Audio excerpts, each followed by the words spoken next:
Bulletin की शुरुआत करते हैं बड़ी खबर के साथ, क्योंकि हर कोई ये पूछ रहा है कि विद्या का हत्यारा दरअसल कौन है। जयपुर में आरएएस अधिकारी की बहन की हत्या का खुलासा, और पड़ोसी युवक ने ही की थी विद्या देवी की हत्या। कुछ ही देर में पुलिस करेगी मामले का खुलासा। आरोपी लूट के इरादे से गया था घर में। एसडीएम युगांतर शर्मा की बहन थी विद्या देवी। मानसरोवर के थड़ी मार्केट में रहती थी विद्या देवी। करीब 55 साल की थी विद्या देवी। बेटा रहता है बेंगलुरु, और सुबह अचेत मिली विद्या देवी, अस्पताल में दम तोड़ा। लेकिन अब इस वक्त की बड़ी खबर हम आपको बता रहे हैं, और बड़ी खबर ये कि जिसने इस पूरी वारदात को अंजाम दिया उसका खुलासा हो रहा है। पड़ोसी युवक ने ही विद्या देवी की हत्या की है। लूट के इरादे से वो घर में घुसा था। और देखिए, पुलिस के लिए, जयपुर पुलिस के लिए एक बड़ी सफलता इसको कहा जा सकता है, क्योंकि महज 12 घंटे के अंदर पुलिस ने इस कामयाबी को हासिल किया है। दुखद खबर है, लेकिन जिस तरीके की जानकारी पुलिस के पास थी, शायद उन कड़ियों को जब एक एक करके जोड़ा गया तो उस शख्स तक पुलिस पहुंच गई जिसने इस पूरी वारदात को अंजाम दिया था। पड़ोसी युवक है जिसने विद्या देवी की हत्या की, और कुछ ही देर के अंदर पुलिस इस मामले का खुलासा भी करेगी।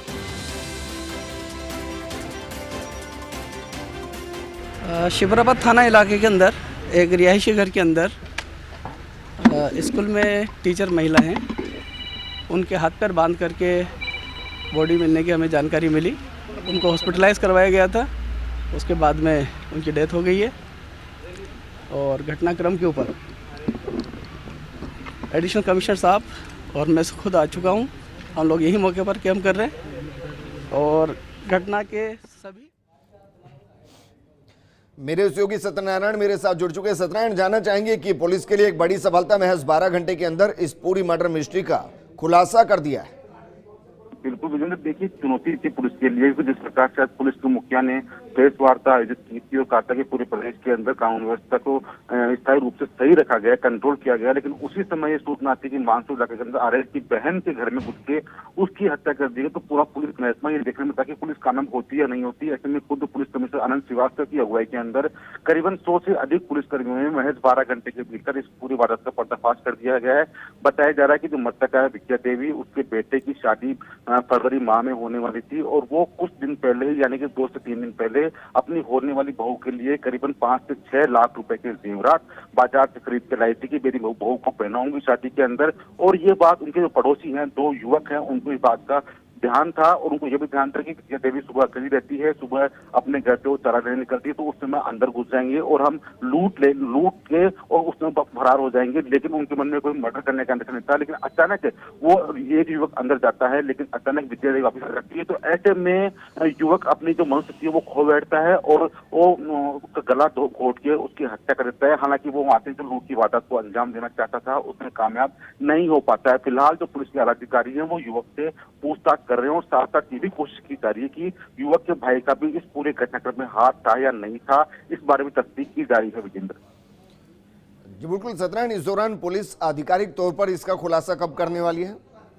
देखिए, बताया जा रहा है कि थोड़ी देर के अंदर जो पुलिस के अधिकारी है वो प्रेस कॉन्फ्रेंस आयोजित करेंगे, और पूरे मामले घटनाक्रम जैसे हुआ उस पूरे का जो तथ्य है वो पत्रकारों के सामने रखेंगे। लेकिन अभी तक हिरासत में लिया गया है, गिरफ्तारी नहीं है उसकी, क्योंकि उसका एक भाई भी है। तो उसके भाई की भूमिका इस घटनाक्रम में क्या रही है उसकी तस्दीक की जा रही है, जिससे कि अगर वो भी अगर घटनाक्रम में दोषी हो तो उसको भी गिरफ्तार किया जा सके। और खुद एडिशनल कमिश्नर अजयपाल लांबा थाने पहुंच चुके हैं, और आला अधिकारी से चर्चा की जा रही है, जो युवक है उससे पूछताछ की जा रही है, और इस घटना में कौन कौन सम्मिलित है उनकी भी तलाश की जा रही है, कोशिश की जा रही है। पूरी घटना को खुलासे के लिए जो एफएसएल की टीम है उसको दोबारा मौके बुलाया गया है। दोबारा जो सीन जो हुआ था उसको रिक्रिएट कराया गया है, जिससे कि पुलिस के सामने तमाम जो साक्ष्य हैं वो आ सके, और पुलिस एविडेंस जमा करके जो आरोपी है उसको उसके अंजाम तक पहुंचा सके। जी बिल्कुल सत्यनारायण, शुक्रिया तमाम जानकारी हमारे साथ साझा करने के लिए। एक बड़ा खुलासा पुलिस ने किया है, जिसने इस मर्डर मिस्ट्री को अंजाम दिया था अब उस तक पुलिस के हाथ पहुंच चुके हैं। मानसरोवर के थड़ी मार्केट के अंदर विद्या देवी की हत्या की गई थी। पुलिस पहले मानकर चल रही थी कि लूटपाट नहीं की गई, लेकिन अब जो जानकारी मिली है उसके मुताबिक पड़ोसी है, लूटपाट के इरादे से ही वो घर के अंदर गया था। इस दौरान विद्या देवी को उसने देखा, शायद वो खुद को पहचानने के डर से विद्या देवी की हत्या कर बैठा। क्योंकि चोरी करने वो पहुंचा, पड़ोसी है, जाहिर है विद्या देवी उसको जानती होंगी। ऐसे में इसका खुलासा ना हो, उसने गला घोटकर विद्या देवी की हत्या कर दी और उसके बाद वो खुद जिस लूट के इरादे से पहुंचा था उसको भी अंजाम नहीं दे पाया। पुलिस ने महज 12 घंटे के अंदर इस पूरी मर्डर मिस्ट्री से खुलासा कर दिया है।